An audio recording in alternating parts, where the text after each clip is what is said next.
Chers habitants, suite à l'intervention du Premier ministre dimanche 19 avril, et sauf décision contraire, nous allons probablement vers les premiers pas du déconfinement le 11 mai prochain.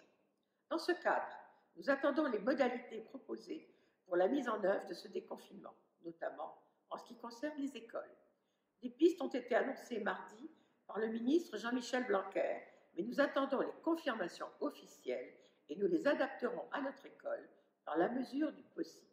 Je serai très vigilante au respect des consignes sanitaires pour la sécurité des enfants, des enseignants, des agents municipaux et de toute la population en général. Mais je compte également sur votre coopération pour respecter les consignes qui seront mises en place. Les autres services municipaux restent mobilisés.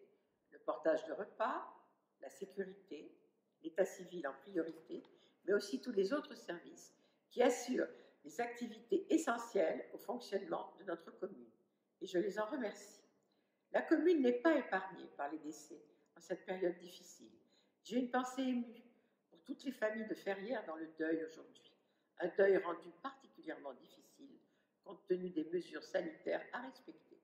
C'est avec une tristesse sincère et infinie que je vous annonce le décès de notre doyenne en EHPAD, Madame Fernande Malaquin, âgée de 100 ans. Elle était née le 5 janvier 1920. D'autres familles restent dans l'attente insoutenable de signes d'amélioration de leurs proches. Je leur apporte tout mon soutien entier et sincère. Concernant les masques, le Conseil départemental de Seine-et-Marne a annoncé dans un communiqué la distribution de 2 masques en tissu par habitant. Nous attendons plus d'informations sur ce point, vraisemblablement début mai.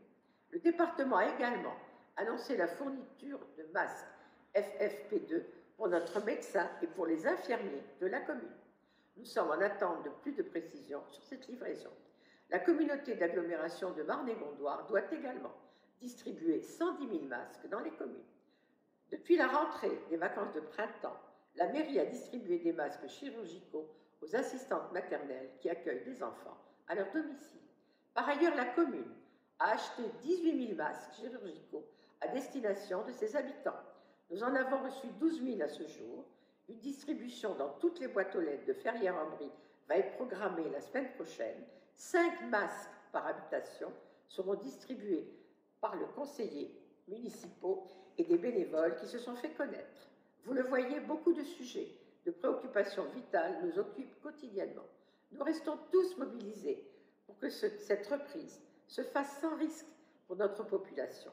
Pourtant, j'ai constaté que certaines personnes avaient initié une polémique particulièrement insultante concernant les travaux actuels dans le parc du château de Ferrières. Je tiens à vous rassurer, la SARL Le Château a fait l'objet de toutes les autorisations administratives requises, délivrées par le préfet de région, qui est le seul habitué à le faire pour des travaux portant sur un monument historique classé. Une étude phytosanitaire a été réalisée et jointe au dossier d'instruction validé par le préfet et la DRAC, la Direction régionale des affaires culturelles. Parmi les arbres situés dans l'emprise du projet, 21 ont été jugés comme devant faire l'objet d'un abattage urgent compte tenu de leur état particulièrement dégradé. 70 arbres sont considérés comme des sujets très endommagés ou irrémédiablement endommagés. Certains sont considérés comme faiblement endommagés, mais ont fait l'objet de coupes en raison notamment des défauts qui ont été constatés: empattement racinaire blessé, plaie de choc, racines hors sol, perte de vigueur ou encore branches mortes. En définitive, le projet permet de conserver dans son emprise les arbres les plus sains, dotés d'un potentiel d'évolution avéré et qui ne présentent pas de danger pour la sécurité du public.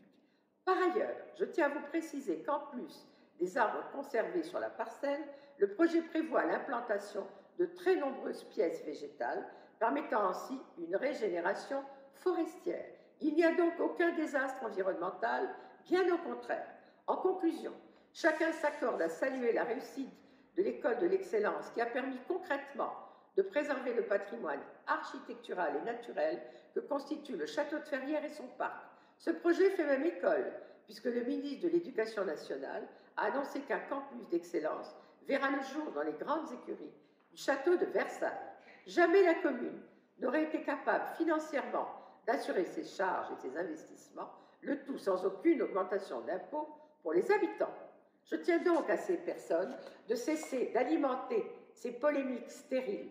Je vous souhaite à tous un bon courage pour ces derniers jours de confinement qui demeurent essentiels pour la suite. Surtout, prenez soin de vous en restant chez vous et à très vite. À bientôt.